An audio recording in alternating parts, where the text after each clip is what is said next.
What if you could help others to find the power to heal themselves, physically, emotionally, and spiritually? When I started teaching my classes, it was in 2002, and I was just doing the past life regressions and contacting the subconscious part. But then as the time went on and we found how powerful this was and what we could do with it, a lot of the students began saying, you know, advanced past life regression doesn't really tell what it's all about. This is so much more than that. We think you should change the name. So it was a few years ago we decided to change the name to Quantum Healing Hypnosis Technique.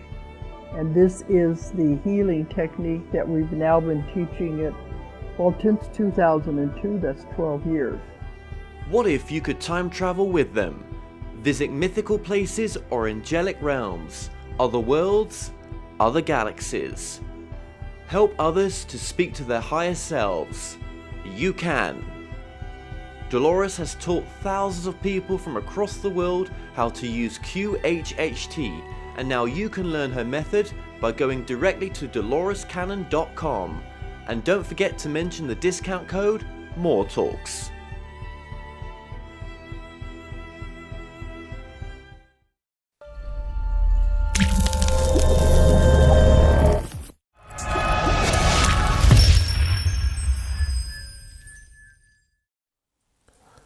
This is the World Satsangha on the 31st of March 2018 in conjunction with Kevin Moore and The Moore Show. And again, thanks to Kevin for posting the World Satsangas together with some visuals as well on his YouTube site. So I'm very delighted that he continues to do that, and we work together in quite a symbiotic way in that respect. Okay, so let's go through the agenda for this particular Satsanga. First of all, we're going to go through a quick talk on the Ascended Masters and their relationship to the source entities, and that really means which particular source entity are they derived from, because all of the source entities at some point had a true energetic self or a smaller aspect of themselves projected into each other, so they could all experience what each other was doing at various different times. And there's a lot of interaction between these particular true energetic selves and our source entity one, so we can see who's who and what's what in terms of those that are classified as source entity derived Ascended Masters. Then I've got quite a lot of questions to go through, and right at the very end we've got a meditation to change your reality, and I think that's something that a lot of us need to do right now, and it's because the realities we're having at the moment are a bit interesting, to say the least, and we need to sort of move away from them. Okay, right, the source entities in essence want to experience what each other are doing, and one of the ways in which they do this is to project a smaller version of themselves, if you like, a true energetic self, into the environment that is created by each other to experience what their individualized units of self or sentience are. And so what we've got here is a list of individuals who are, for want of a better word, of note, and are of quite experienced levels of interaction with us, that are doing some level of good for us as well. And this is interesting because in essence the source entities, you would have thought, would have just wanted to interact with us, but in real terms what they're doing is they're offering some way forwards for incarnate mankind and other areas of incarnate civilization around the rest of the physical universe, to help propel it forwards and help with the ascension process.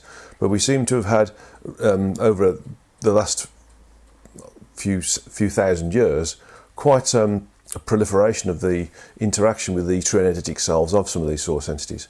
So what I'm going to do now is basically go through each Ascended Master. Now, before I move forwards, there are a lot of Ascended Masters, an awful lot. There's in excess of 30, perhaps even more than more than that, more like 36 or even more. And there's lots of descriptions on the internet. What I'm doing is just going through the ones that are classified as the main ones, those that I'm told are aligned to a specific source entity. So that's what I'm going to work on right now. So it'll be around about 12 of these things. What I will say though is that, and interestingly enough, the number of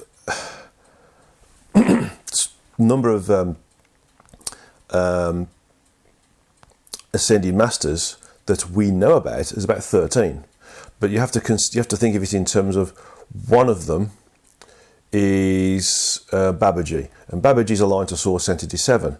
Now, Babaji isn't an ascended master; he's still using the human form.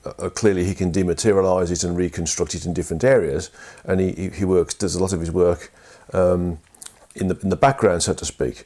But he's a master, but he's not a true ascended master because he hasn't decided to leave the earth plane and remain in the energetic. He's working with us still, and although he's got complete control over his earthly body, it stays forever young, for instance, and it never gets ill.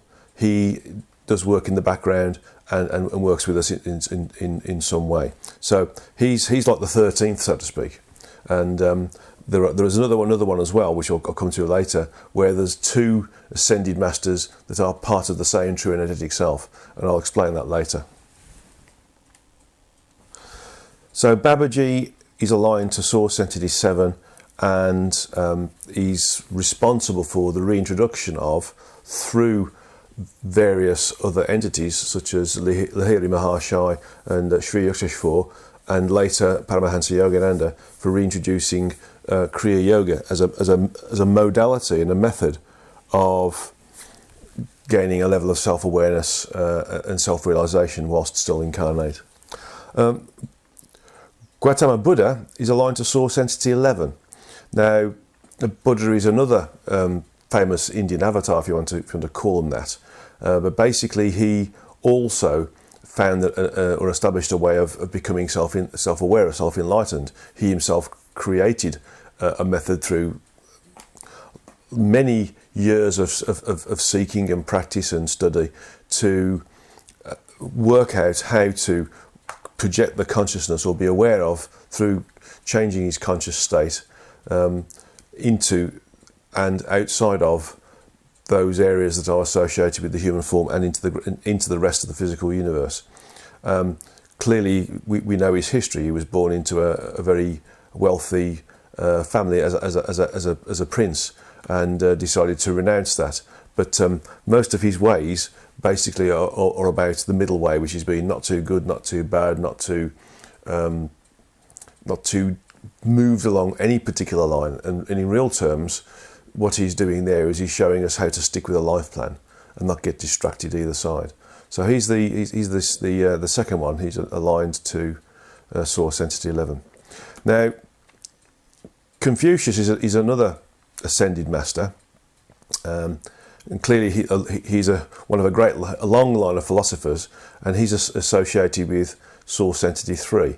Now, much of his teachings have been broadcast and written about and discussed and lectured about over the years, but he was very good at understanding the human mentality whilst incarnate, and was although he never wrote his own teachings down, it's been passed down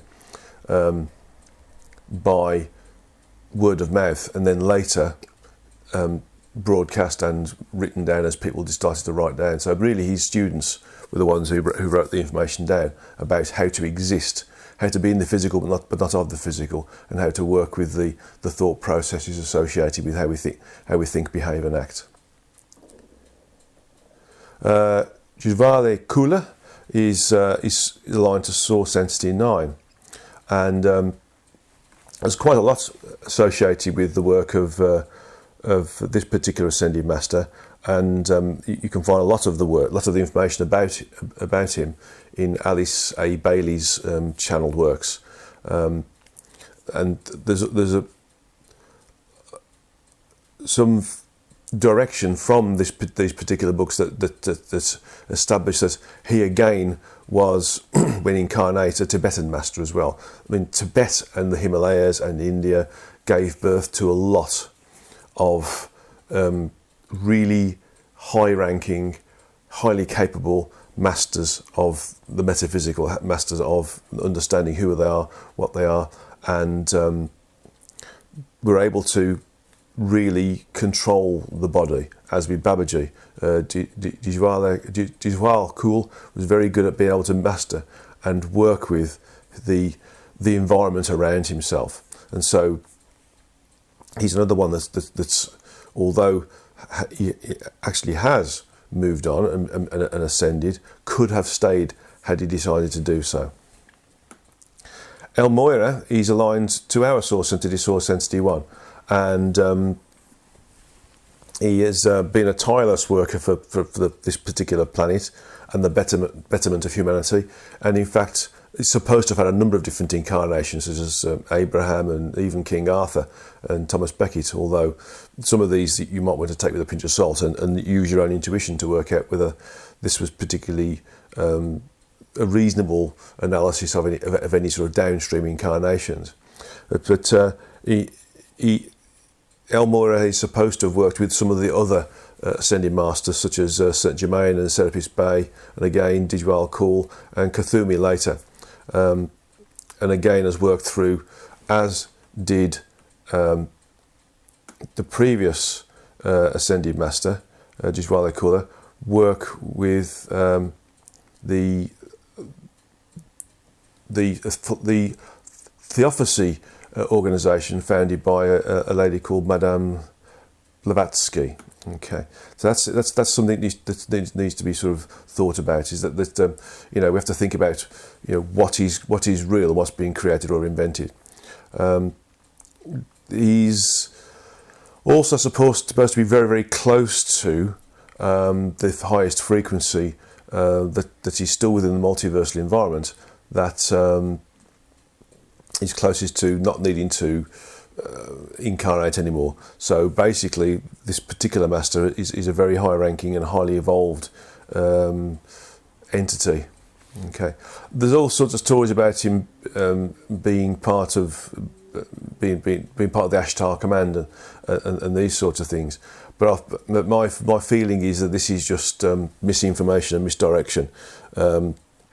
My thoughts are that you should use your intuition as to what about these ascended masters in terms of what they've done, and not use spiritual fiction or the descriptions associated with spiritual fiction to link them with things that people like to know about or want to believe, and therefore broadcast as being a truth that is probably not quite so true. Elijah is aligned to Source Entity 8. Now, according to popular texts, he underwent his ascension and rose in a chariot of fire, a full body ascension, and is supposed to have come back as John the Baptist, and to prepare the way for Christ, for instance. The title Baptist obviously refers to being baptized by Spirit, or being cleansed, or being purified, so that there's no karmic effect on the individual, and therefore the ability to be able to communicate with the higher self, communicate with Source and the entities within the multiverse is easier.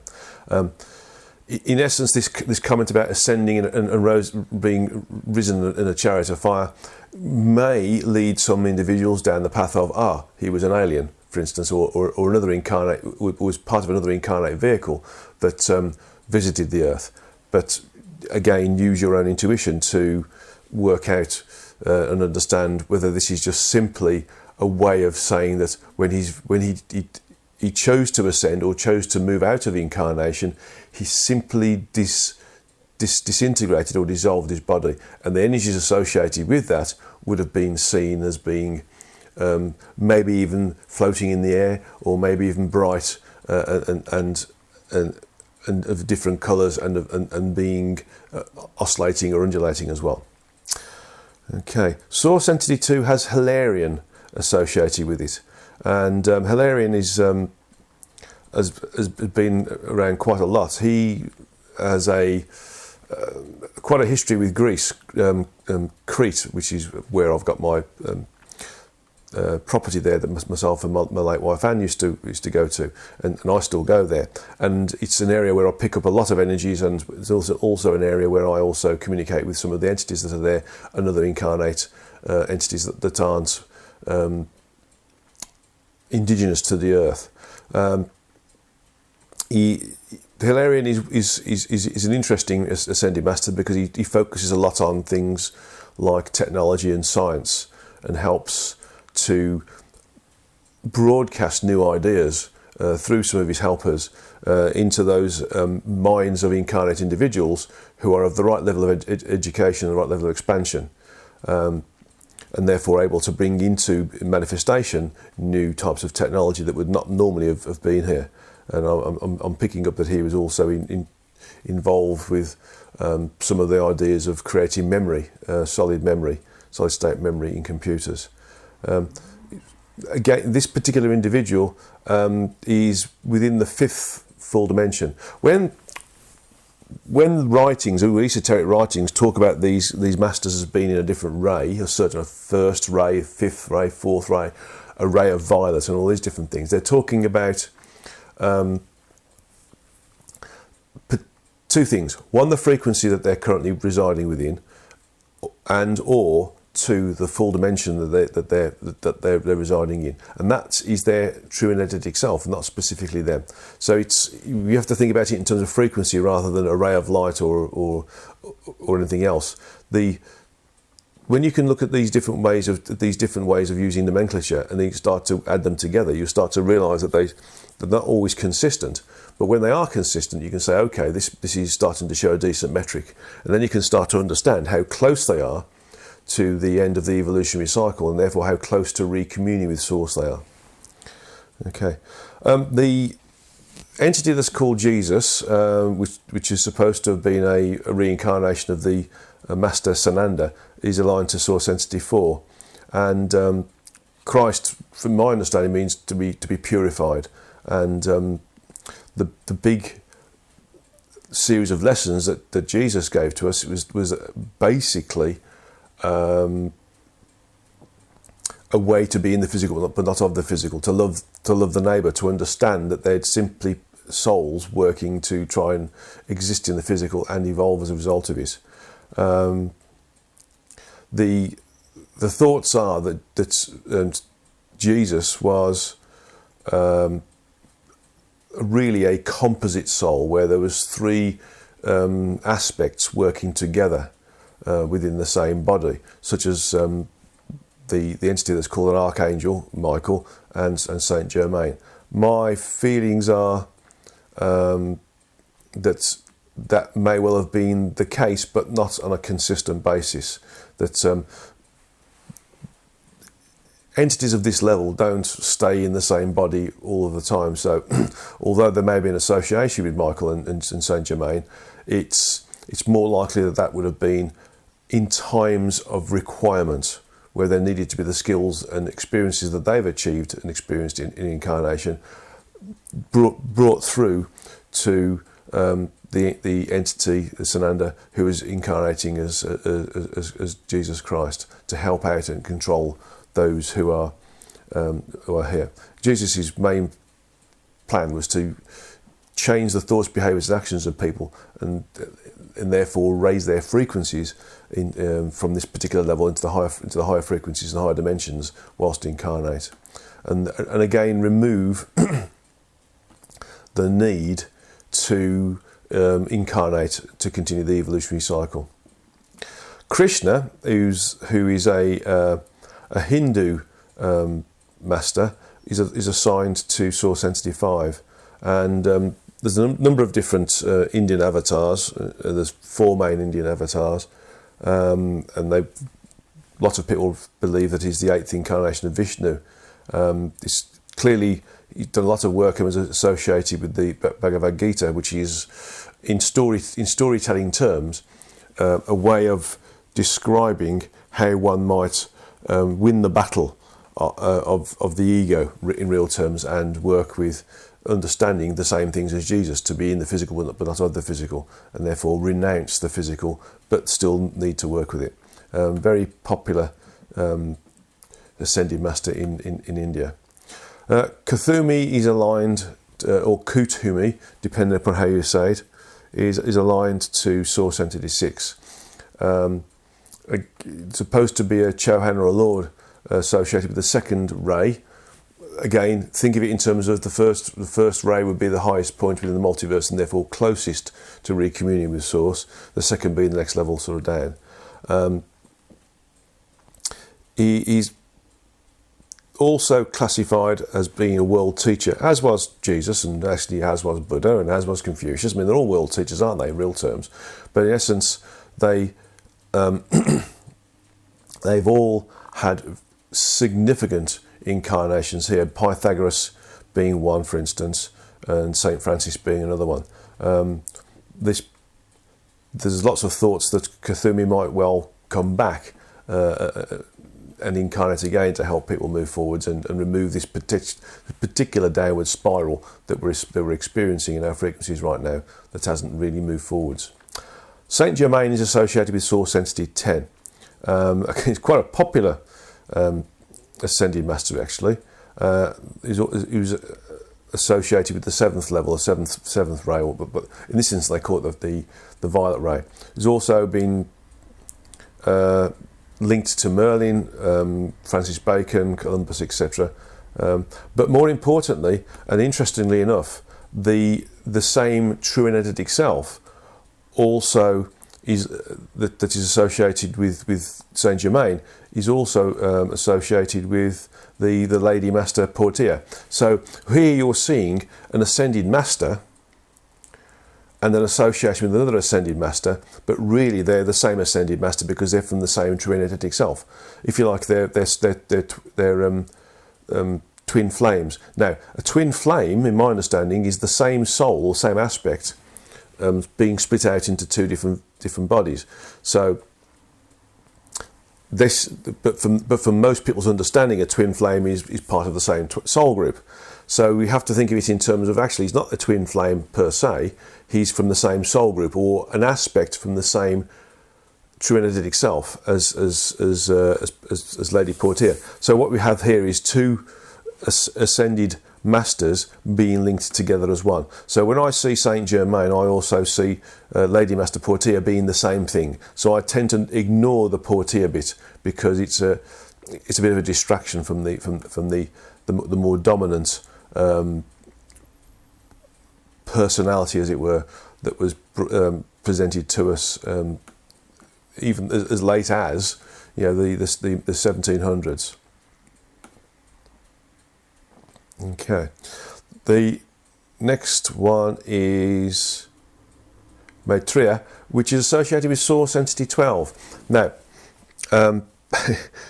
Source Entity 12, for those of you who've read the books beyond the source books, will understand that was really not awake at all. It had been given its sentience, and the sentience had been assigned to a group of energies, or a body of energies, as I'm told to call it, but it actually hadn't become self-aware. And then, as a result of the communication in and around it with the origin, it started to wake up and become self-aware. And then all sorts of bizarre and wonderful and interesting things happened around the various different event spaces, and I started to become aware that the Source Entity 12 was all of a sudden moving away from being newly born to being extremely adept, having experienced many things in different event spaces, but then bringing it back into this particular event space. So it doesn't surprise me that although Source Entity 12, having been newly born and wasn't even self-aware, could also have an aspect of itself projected within Source Entity 1 to experience what Source Entity 1 is doing for its own evolutionary progression through the creation of an environment and the creation of smaller individualised units of itself, those things that we call true energetic selves. Sometimes it's quite interesting because there's a number of individuals consider Maitreya as being a cosmic Christ, for instance, or even a planetary Buddha.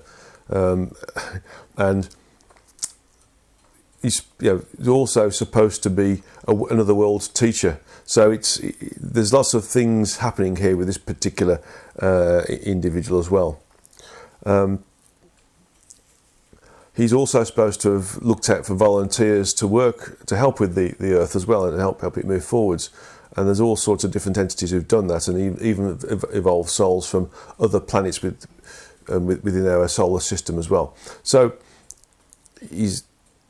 everything he's done is also pretty complicated, but also pretty good. And he's also works hard for the Earth right now. And there's a number of different followers or devotees, you want to call that, who work hard and channel his information through. And and he's one of these individuals who is not going to stop working until all of us have ascended past the need to incarnate. So I think he's got a bit of work to do there. Apparently, one of the things he's been involved again with the Himalayas and also Lemuria. So Source Entity 12 through Maitreya has been very active in a different this event space to create a condition where we are all thinking about our environment and how we think, behave, and act, and how we interact with others, and how we can be in the physical but not of the physical.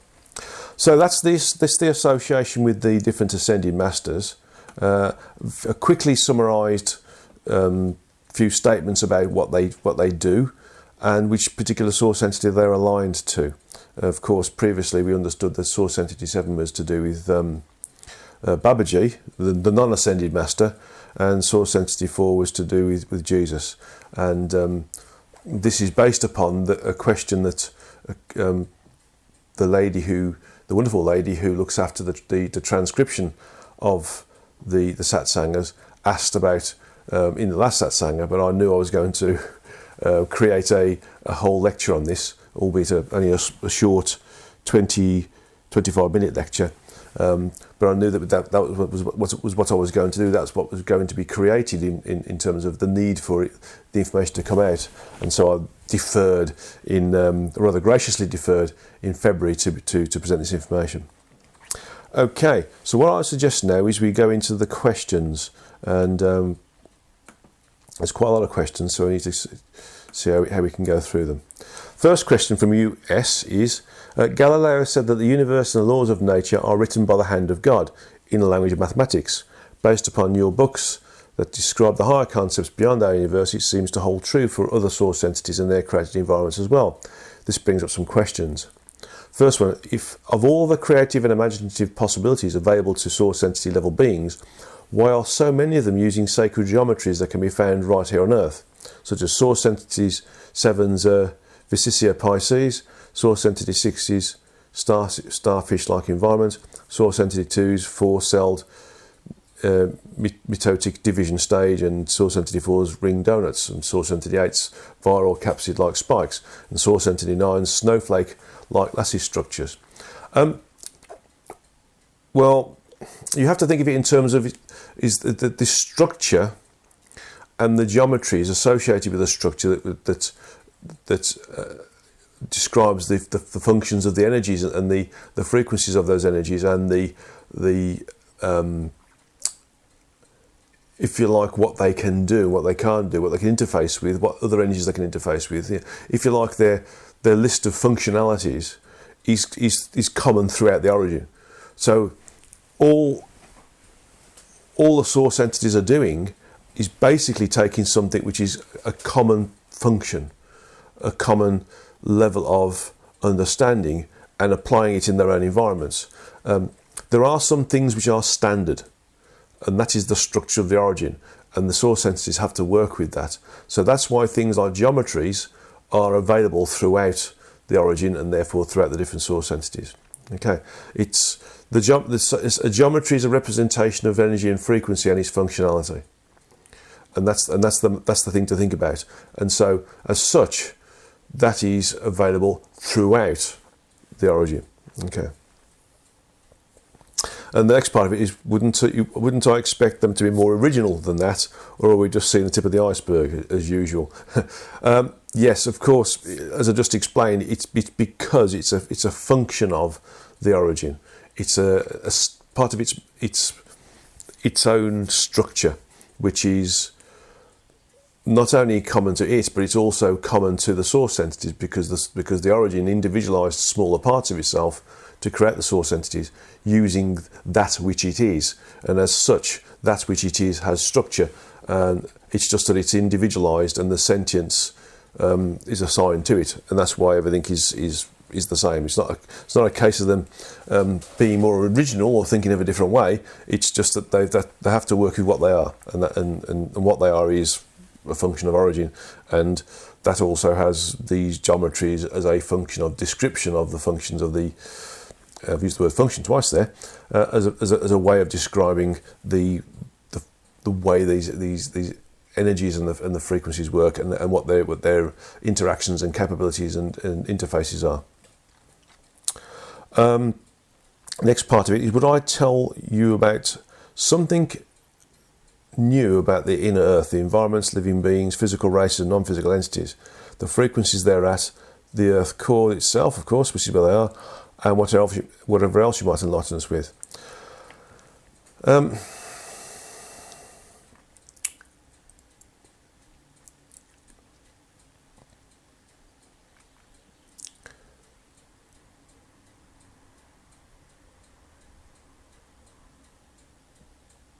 The use of the inner earth, things like the area of magma, or even the bits in between the magma and the outside crusts that we live on, are useful for entities who are, should we say, physically incarnate, but not at the same frequency as the gross physical. So they exist in the frequencies of 4, 5, 6 up to 12, and also those that are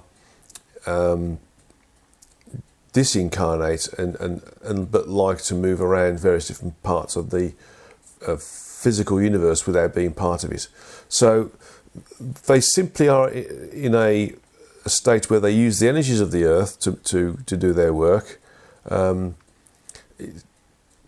lot of them are using the earth as a shield to be able to, so they don't just sit in orbit, for instance, or on tops of mountains or what have you. They actually exist within the planet. They can create bases within the planet, or they simply materialize a pocket of frequential stability that is assigned to their own frequency within the planet. And so there's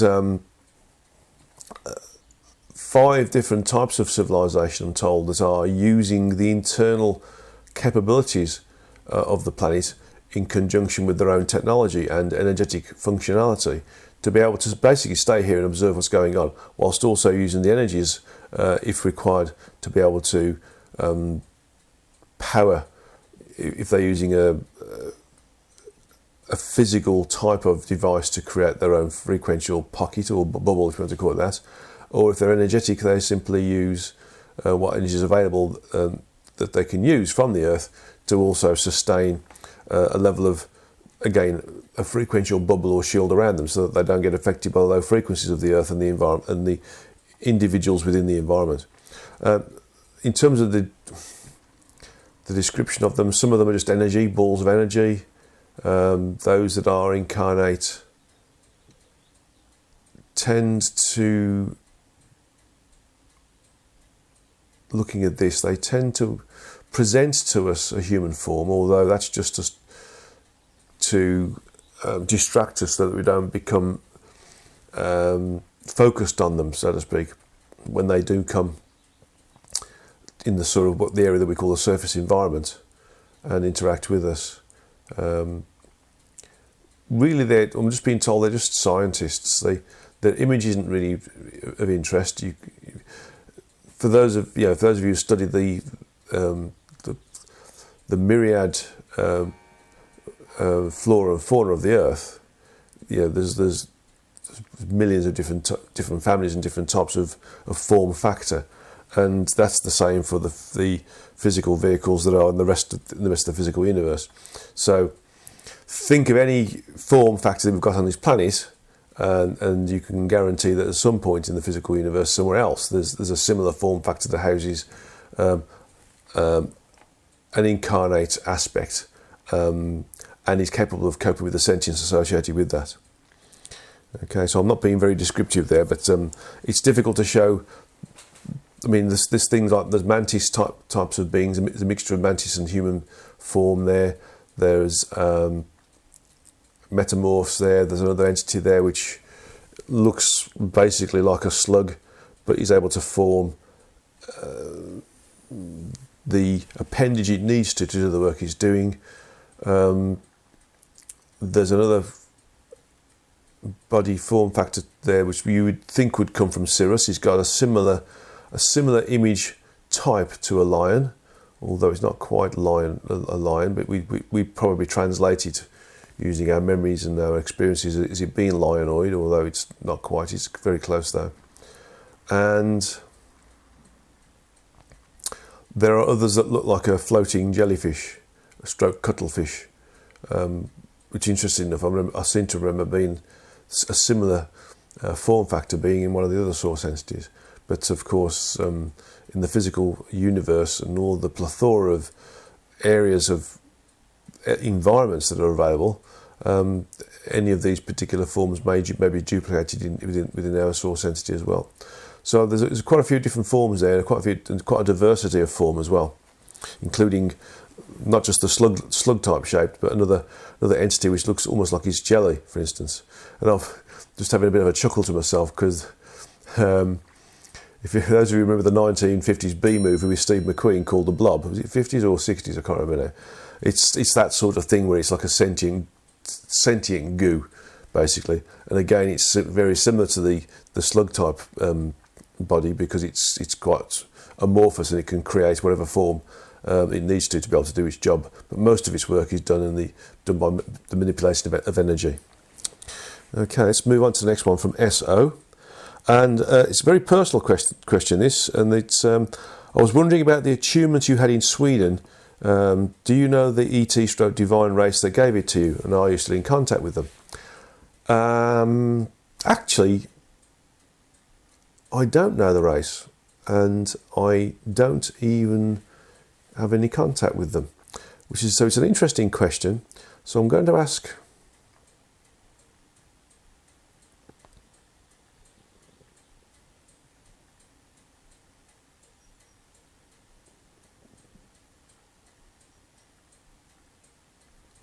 Right, I don't have a name for them, but I have a sort of description of them, a very minor description. They appear to be a little bit what can I say, a mixture of mechanical and organic, but of a higher frequency. So they're not cyborg type, if you know that sort of thing. They seem to be able to manipulate metals as well. So they use, when they create a form factor of some sort, they create it from whatever they need to, whether it's organic or element based, like a metal based. So that's what they are, and I'm told that they don't usually get involved with the Earth too much. They tend to only work with the Om as being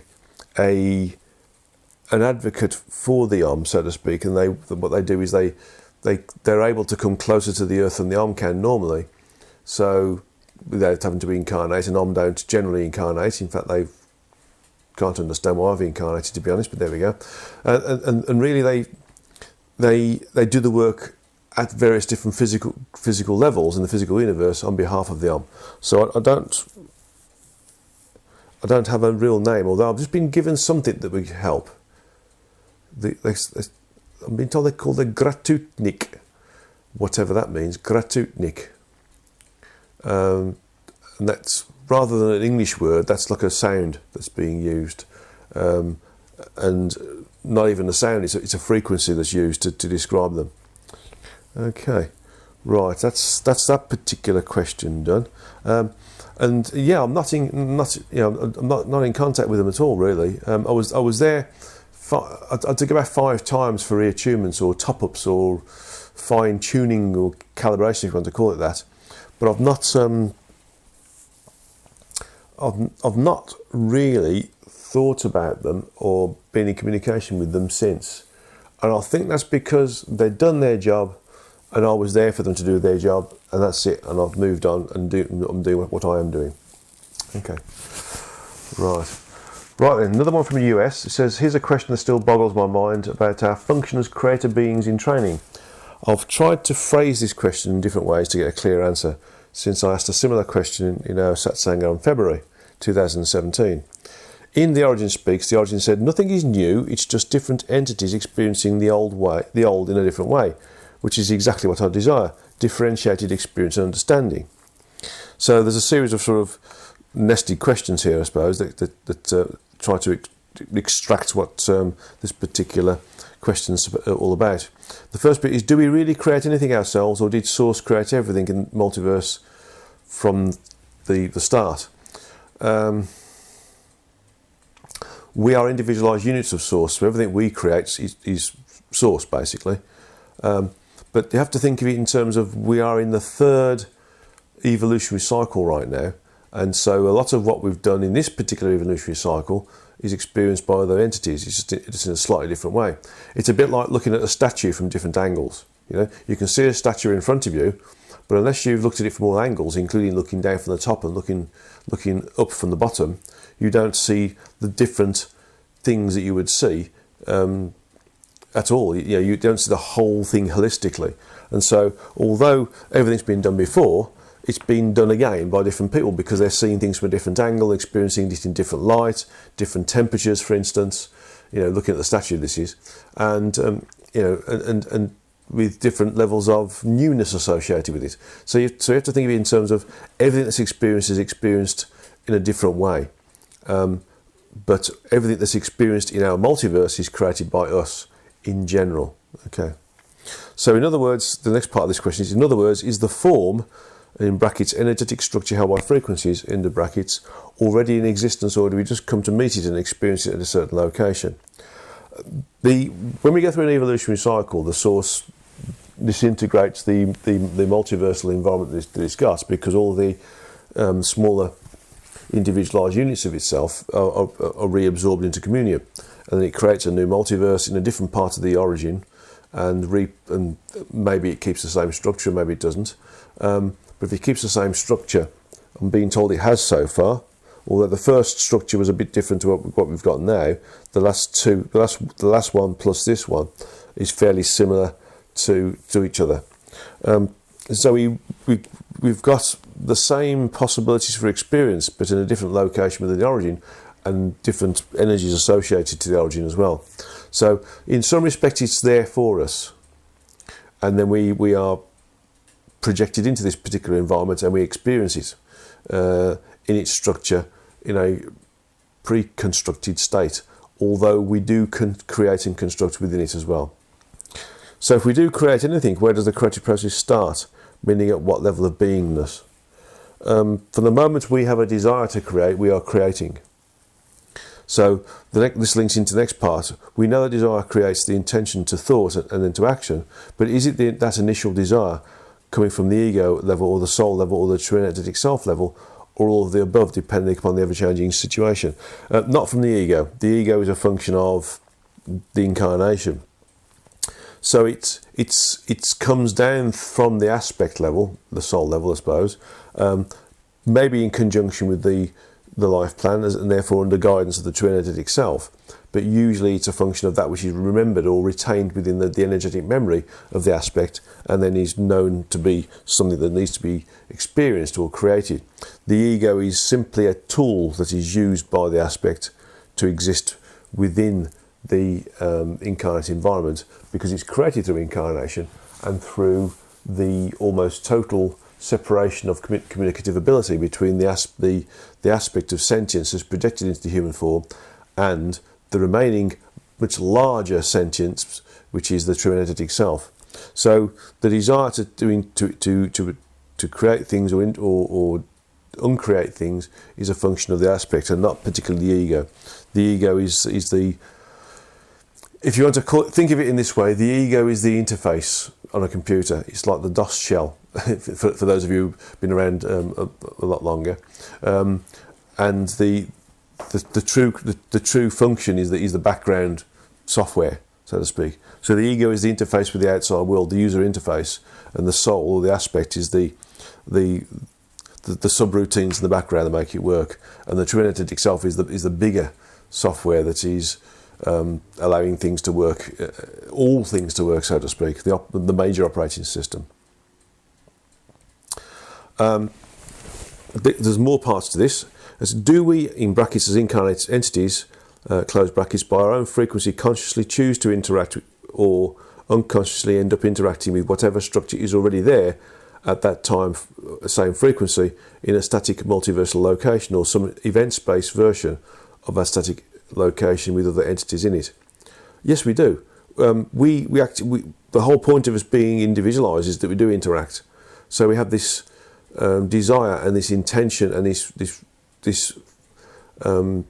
need to interact with the environment, other entities, and self, basically. And this is the whole point of us being here. And again, do we modify the existing creation stroke structure with our interaction with it, i.e. with our thoughts, behaviours and actions, interaction with other entities? Are we true creator beings in that situation? And the answer is yes again. Just look at how we've interacted with the earth and for want of a better word, created the environment that we're in. We've made cities, we've made boats, ships, airplanes, we've thrown projectiles towards the moon and other places in orbit. We are creator beings. We're allowed to create within the confines of our location, or within the abilities of the location or the environment to support that level of creativity.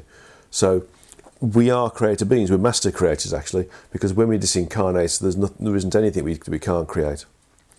So next part of this is, mathematically speaking, do we just zoom in on a particular set of coordinates, for instance X, Y, Z axis at the Earth level, or higher N frequency axis at higher levels in the multiverse, and experience that event point, and then move on to another set of coordinates, and so on, thereby creating a zigzagging path of experiences, which we call a lifetime, as we go from one locus or datum to another?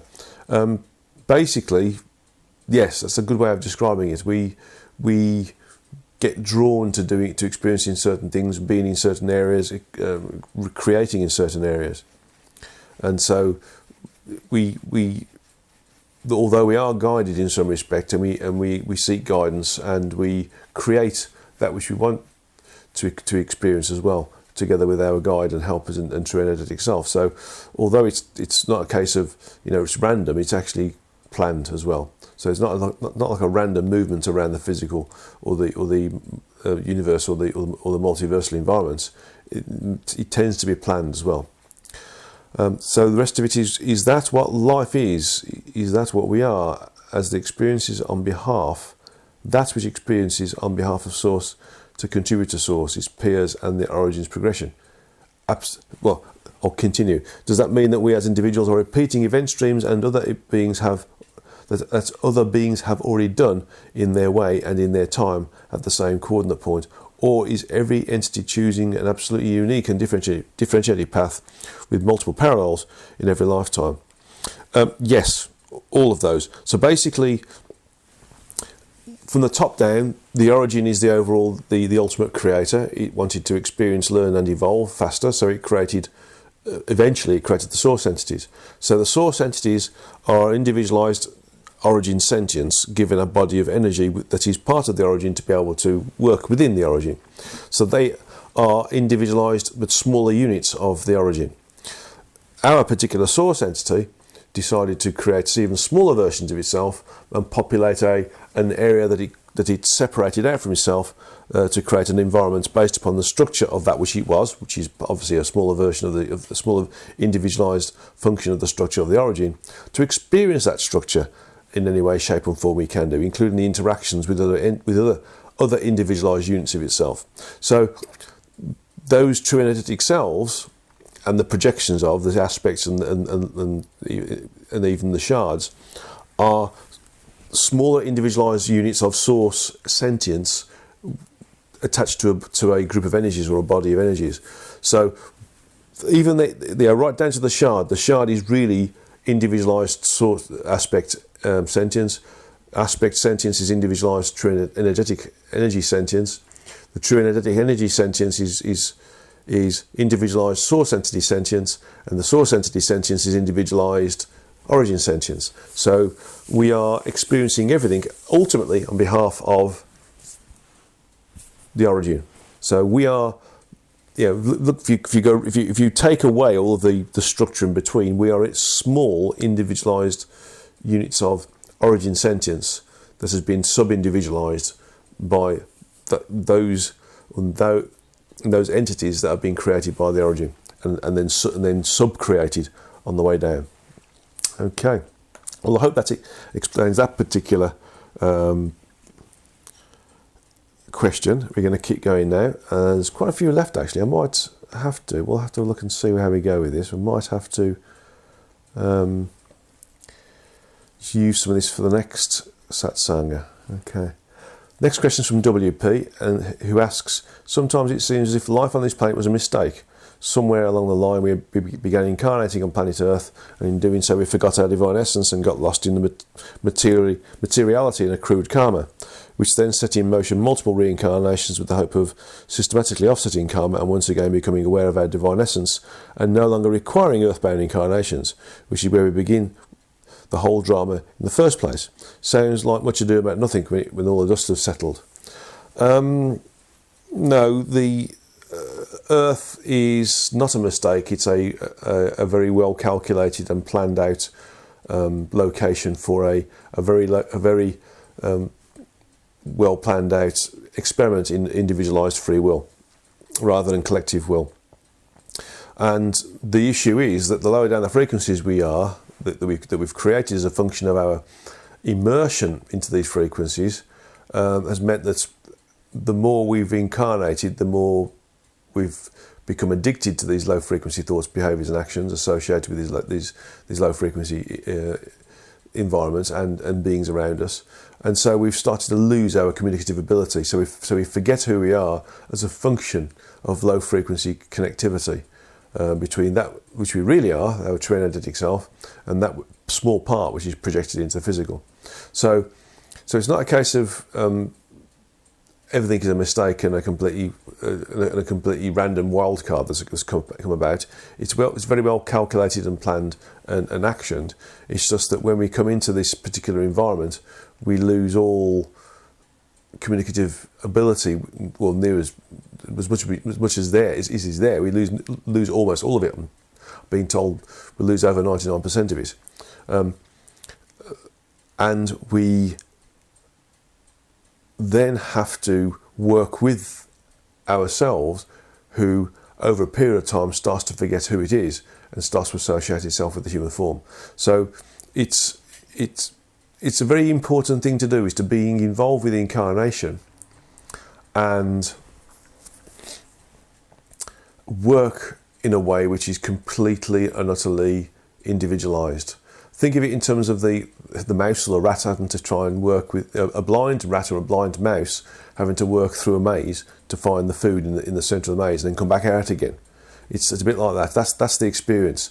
Evolutionary progression is accelerated through being the blind rat in the maze, and we are we are essentially the blind rat in the maze. Okay, so it's not much about do about nothing. It's a much ado about a lot, actually. We progress it from an evolutionary perspective much more rapidly by becoming the blind rat in the maze than what we would do if we weren't the blind rat in the maze. As simple as that. Think of it in terms of if you had to change the wheel on your car without having a wheel brace, how would you do it? You have to create something to do it, or you have to go and ask somebody to lend them your wheel brace. It's a problem to work with, and we have to work our way around it to find the solution. And this is the same thing with incarnation. Next one's from JM. Many questions occur to me as I meditate on your writings and I write them down. Just want to remind everybody that these are channeled works, and actually they're not my words at all. They come from the different entities that I've communicated with, the source and Byron and the origin and of course and with the dialogues. And so it's information from a higher place, not this particular physical form. As usual, you only use the questions you feel will benefit those of us who tune into or read your sessions. Oh, well, thank you very much. First one is History of God, page 111. Who are your opposite entities who created the human vehicle? Did they do it in a nanosecond, like the way Source Entity 1 created our universe? Did this group create the other human species identical to ours and those that are different elsewhere in the universe? Basically, they are the entities. There's a group of entities who work with some of the curators, the habitation creators, and other entities as well, to create a vehicle that could be used in a holistic way, allowing it to be animated and allow it to ambulate around the world and interface with the world properly.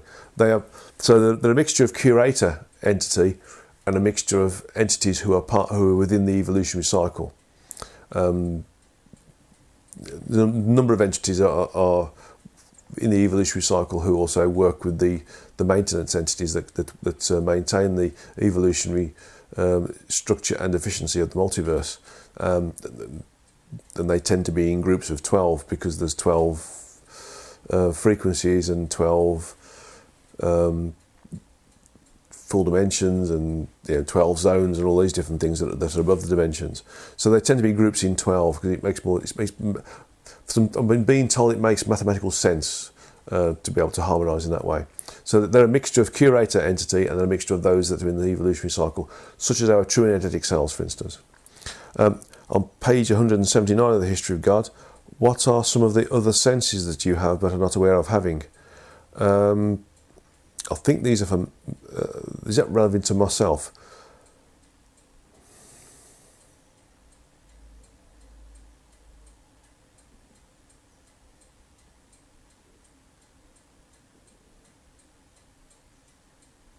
Interestingly enough, I'm not being told.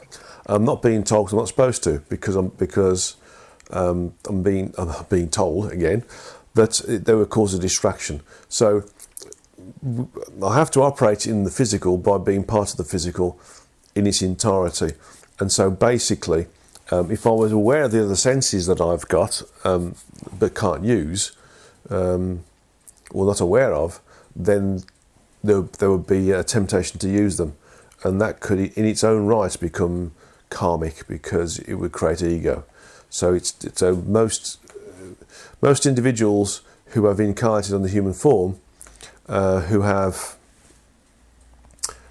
been spiritual leaders or otherwise, tend to not have many of these potential functions or powers made available to them, because it's a distraction and it can create again this power-based ego, so to speak. History of God, page 207. What types of messages can be sent over gravity waves, and how far can they travel and how fast? What is the medium whereby a message is loaded into some form of gravity transmission to form some sort of receptor and the receiving end, and how are the directions handled? And will humans ever be able to tap into this communication medium, which is so much faster than light transport of radio waves?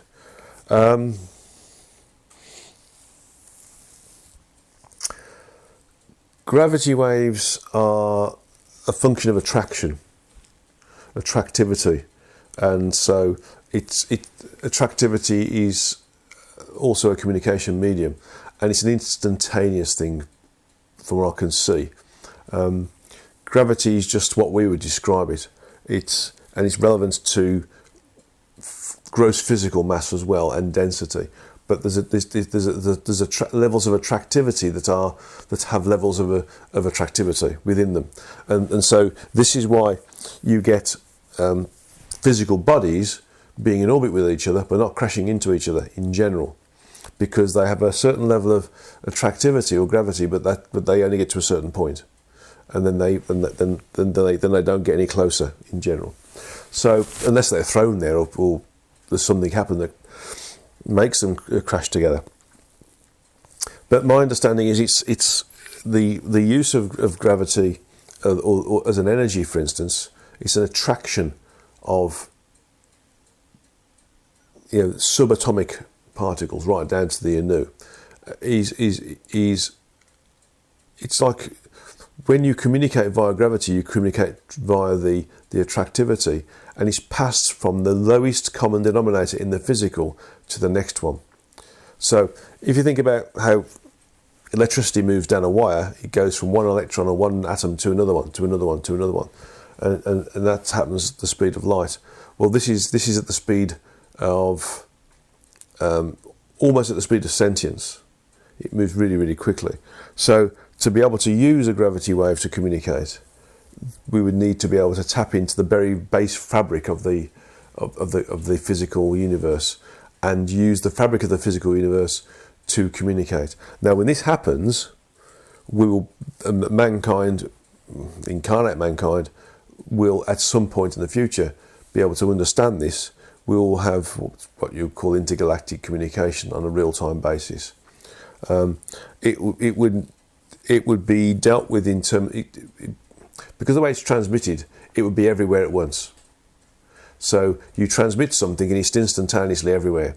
So it's not going to be a case of having to avoid a black hole or having to avoid a supermassive planet, for instance. It's everywhere.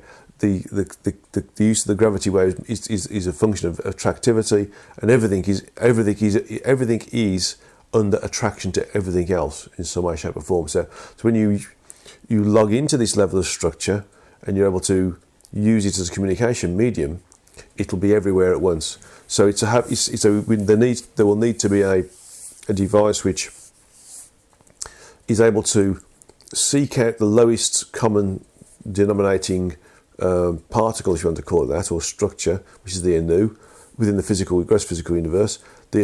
Understand the attractive force between the anu, and use that attractive force to communicate between the anu, which would then be communicated not from one anu to another anu, but it would just be transmitted across every anu in the whole of the physical universe. And then you'd need to have something that would just be able to tap into that and listen. So it would be the same machine as the transmitter, but would be receiving the information. Okay, very difficult to describe. I mean, what I'm seeing here is it's something that works at the very basic building block of the physical universe, and works with the energies that keeps it all together. And communication is instantaneous and instantaneously everywhere. So when you use this method to communicate, everything that is able to tap into this information anywhere in the physical universe is able to listen to what you're saying. So it's it's not a case of encrypting this and encrypting that. It's a case of it's available to everybody. So it's be careful what you say in the future when this is a potential communication medium. Okay, let's get down to the next question. In History God, page 208, the comment is: so time has been created by men for men.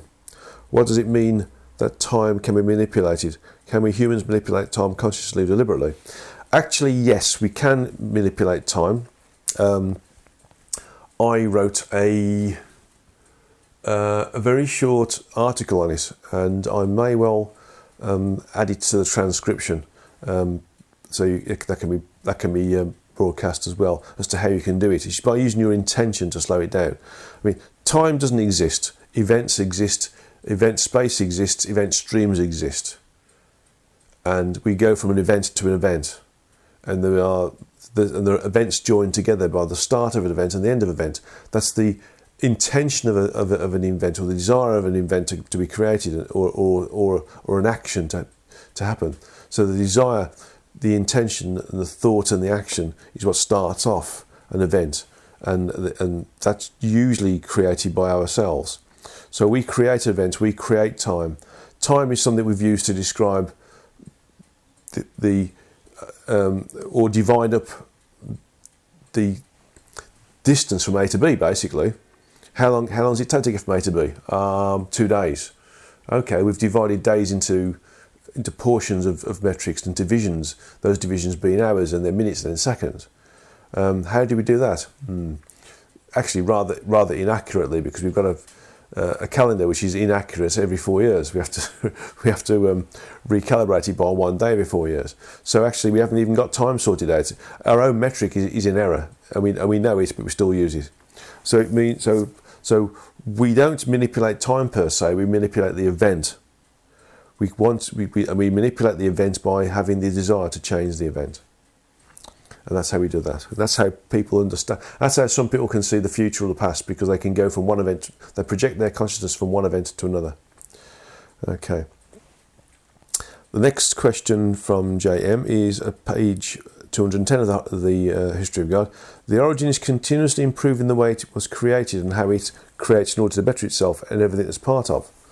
So if the origin of the source entities need to improve, do they encounter the same sort of intrinsic barriers that we created beings encounter, such as laziness, lack of focus, getting distracted, etc., or are they immune from these sorts of problems with no challenges on achieving focus and applying discipline to themselves? In short, they are gods, as we are taught to believe as children, or do they suffer, if that's the right word, from the need to apply themselves to focus the hard work? They only experience lethargic energies, laziness, lack of focus to us. They experience these things like psychological illnesses, depression, etc., and lack of focus through the smaller parts of themselves that they've projected into the physical universe, and they've become incarnate whilst incarnate. In the energetic, this stuff doesn't happen. It's very, I'm not going to say sterile, but clean, but pure. So things about lacking of focus, getting distracted, laziness doesn't happen. It's simply a case of various different types of creativity, or not as the case may be. They don't have these sorts of barriers. They have a role to play, and they play the role, and they get on with it. And although it's a finite role, because at some point this particular evolutionary cycle is completed, and everything is reabsorbed back into source, and then source moves its sentience from the current body of energies that it's occupied within the origin, and moves to another body of energies, and then recreates whatever it needs to create to experience those energies again, and the structure associated with it. It's a constant thing. There's no sort of, I've got to do another evolutionary cycle. There's an excitement behind doing an evolutionary cycle, which means that they are totally and consistently and concurrently motivated. They are always motivated. So that they are not so much gods, they are totally committed and dedicated entities. And because in essence, in the energetic, we are smaller individualized units of source, we are also dedicated and committed entities. It's just that we experience various different low frequency thoughts, behaviours and actions when we're incarnate. Okay. And I've got the last question here before we get into the meditation.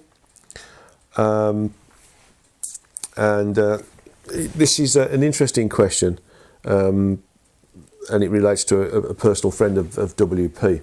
It said, my hairdresser of 30 years, ex, just died after a long illness, and was hardly 60 years old. She was a beautiful person, mother, grandmother and wife, and friend to all inside and out. Went out of her way to help people at every turn.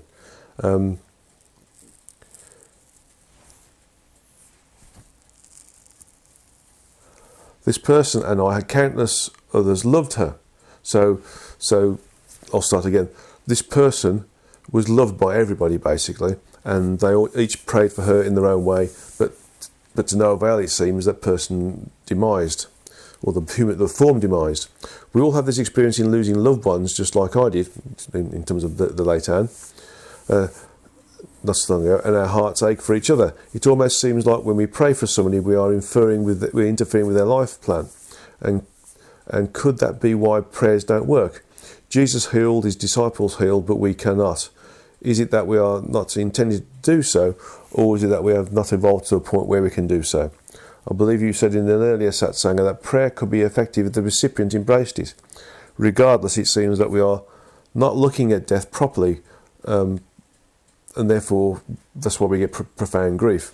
After all, It was the body that died and not the soul, which simply transitions. So we understand that intellectually, but nevertheless we go through the grieving process. But why? If we knew the person is on the next adventure in a very good place. Yeah, it's all to do with loss, isn't it? When we're in the physical, we don't have the same level of communicative ability that we would do in the energetic, and therefore we start to lose that link with what we really are, and we start to create a personality, the ego, that's associated with the human form. And the human form is a transient condition, and the ego being created understands it's a transient condition and fears that transient condition. So when we see the image of the transience ending, i.e. the death of the human body, that is associated with somebody else, it starts to bring this fear into the ego again. So we see other people die, other people's bodies die, and we start to fear death because the ego starts to overrule the intelligence behind us, the sentience and the understanding, and says, "Oh, I'm going to die." It's the ego that dies. Well, that doesn't actually die. It's always the aspect of what the ego is always maintained and recorded by the true energetic self. But in essence, what happens is we start to relate to ourselves as the ego in the human form, and so we start to see things that happen around us as being a function of what's going to happen to us, and the fear associated with that, which is really the ego. So we can heal people provided it's within the life plan of that individual to be healed, and it's within the life plan of that individual to experience really quite intense emotions associated with having a really profound illness, and then the emotions associated with recovering from that profound illness. But a lot of the times, the illness is a function of the demise of the human form, because that's how we've chosen to experience and to learn and evolve from it. But more often than not, it's one of the termination junctures that we've chosen to be able to move out of incarnation and go back to our true energetic state. And so, really, it's because we don't have any personal experiential experience of being in communicative contact with that which we truly are, we don't tend to believe it, because all we focus on is the human form. So we feel sorry for ourselves. We miss communion. We're naturally in communion with the energetic. When we are incarnate, we seek communion by linking up with like-minded people, forming relationships, forming clubs, forming groups, for instance. So we seek communion. And when we meet like-minded people and we're happy with them, we miss them when their body finishes its incarnation and they return to the energetic.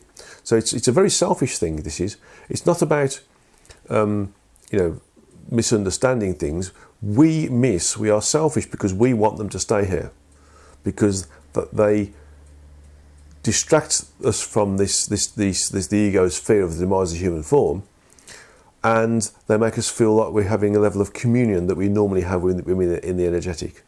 And so this is the whole thing. So really, we have to start to think in a higher sense. We have to start to think, behave, and act in a higher sense, where we are grateful for the experiences that we've had or our incarnate friends have had, and we're pleased and enjoy that they've done their job. They've experienced what they need to experience, and they're going back to the energetic again. And that's the most joyous condition. So we need to turn around our thinking, basically. And if we turn around our thinking, we start to think in higher frequency ways. We start to raise our frequencies, and we start to get higher functions.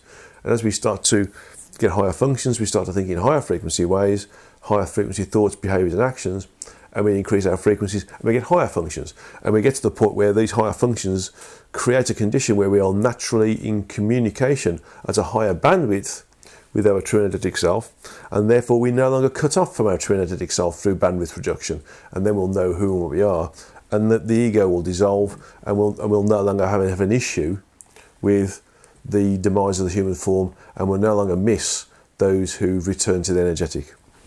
Well, I hope that answers those particular questions. Quite a lot of questions. I'm really grateful for those people who've sent them in. So thank you very, very, very much. Okay, so now it's the end of Meet Meditation. And this is all about changing your reality. Okay.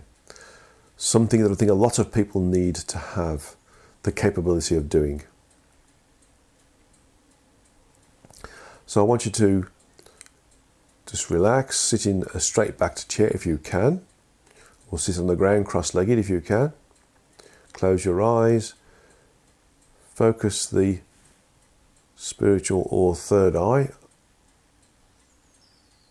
or should I say focus your physical eyes, focus on the origin of the spiritual or third eye, which is in between the two eyebrows and above the bridge of the nose.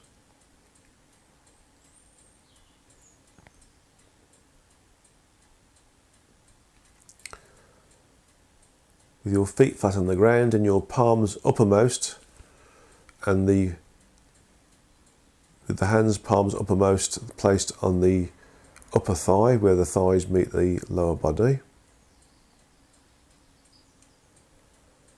I just want you to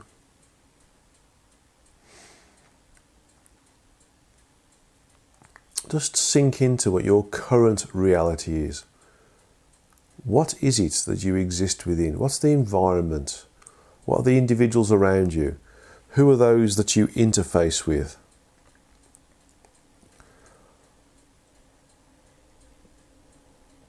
Look at all of the accessories that you have around you that help to create your reality. Your material belongings, your thought processes, your intelligence, your sentience, your friendships, your desires, your prejudices, your beliefs, your knowledge, your experiences. Create a mental list of everything that creates you and the environment around you.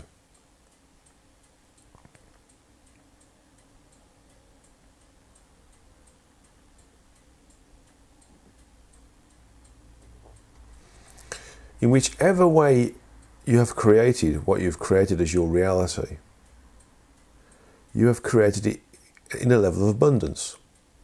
If it wasn't created in abundance, it wouldn't exist. And so you have to look at the thought processes, identify the thought processes that creates and maintains this level of abundance, that creates and maintains the desire to stay in a relationship with somebody, stay as friends with somebody, interact with somebody, experience the environment individually or with somebody.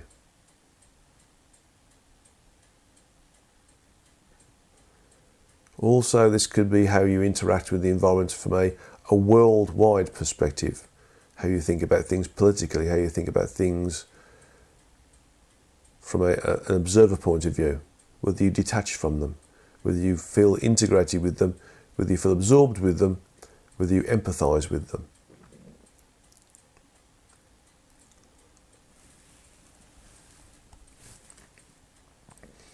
Just create this list of what your reality is.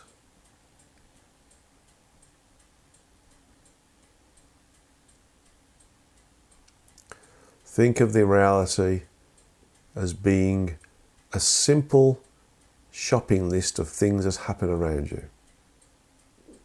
within and without you.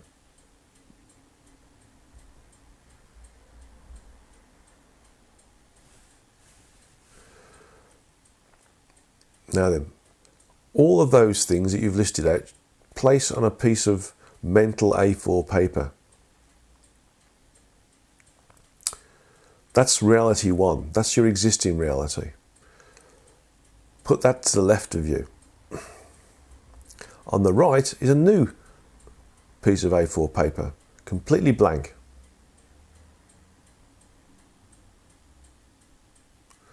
Now, what would you want to keep of that existing reality?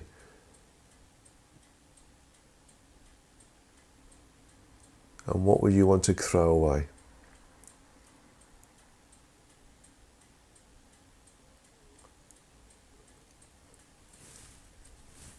It may be that you no longer wish to interact with an individual. It may be that you no longer want to exist or live in a certain location.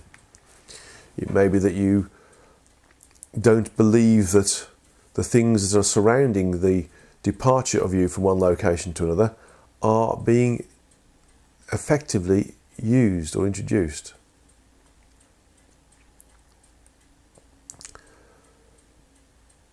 Copy across from the existing reality onto the new reality that which you want to keep.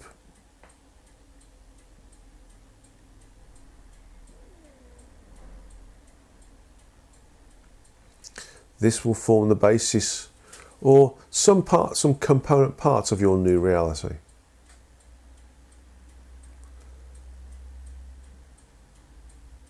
Then look at what you would like to have in your new reality. Are some of the things that are in your existing reality okay but need modifying? How would you modify them? What would you do differently? How would you want to see it working? If you're introducing something completely new, then write down what you want to be completely new in your reality. How you want your reality to behave, to operate, how big an environment it exists within, who are the individuals within that reality. What new individuals do you want in there?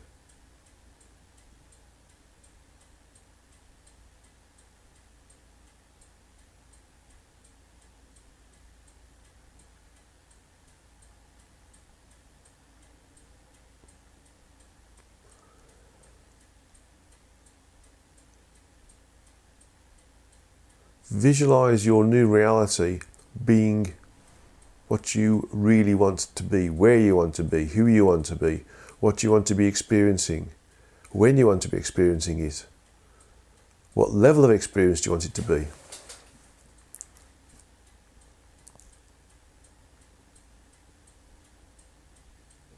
See it as being part of your reality.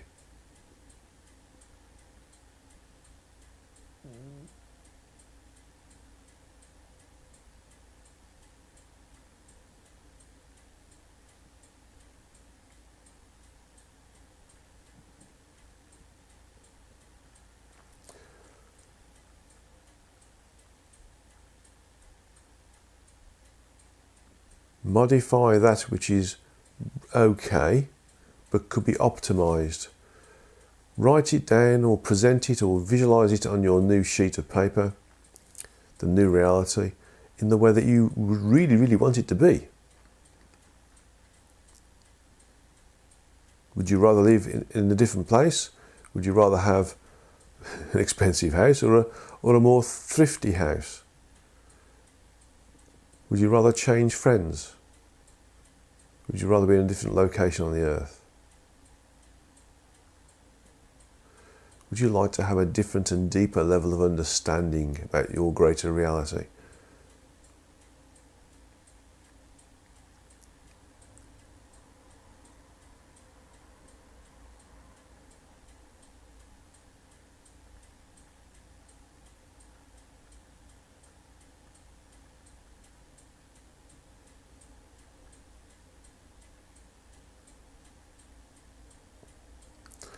Now look at what you want on top of that which you can create. So the creations are based upon manipulation of existing reality. Now add into it the stuff that you really want to have in there as well. It can be a state of abundance, a wealth of friendship, a wealth of communion, a move from one part of the country to another part, a tsunami of work.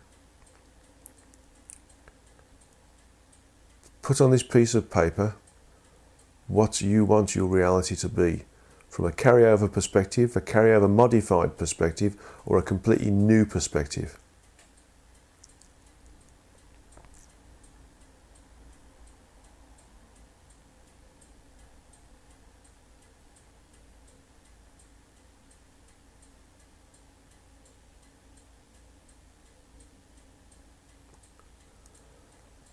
Now I want you to create a visualization where you can be in it. So place yourself in that reality where everything that you've carried over is there, everything that you've carried over and modified from the old reality is there, and everything that you've created into this new reality is there. This is your new reality. See it, feel it, breathe it, touch it, know it, experience it, be it. Visualize it in detail. Know that it's happening in detail.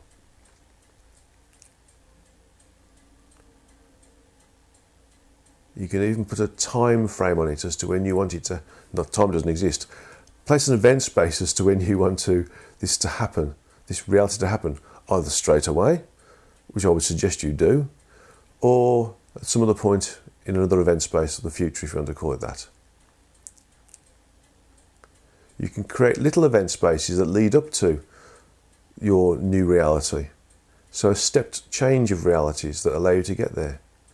See that you can go from A to B, B to C, C to D. And the eventual last step is to reality E.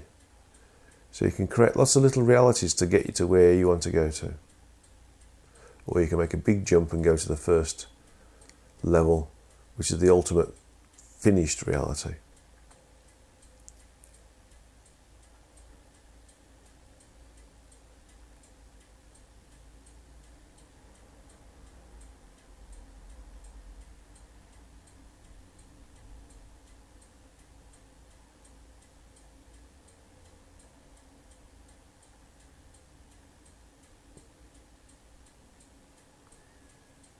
Place yourself in this new reality.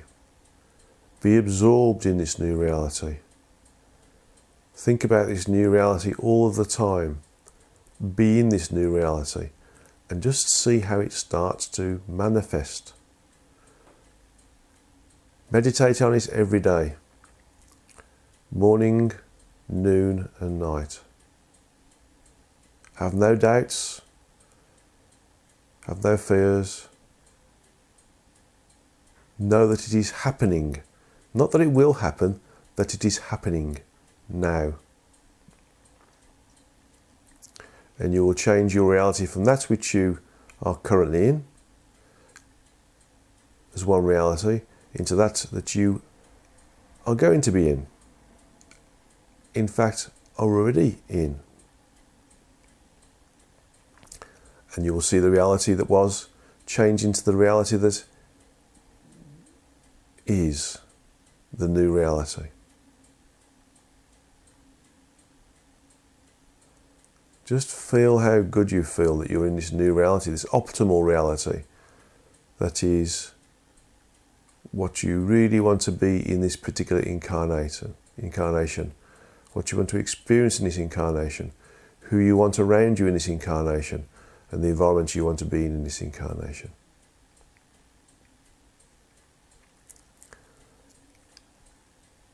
Meditate on it, reinforce it, know it, be it 3 times a day. Okay, slowly come back into the room.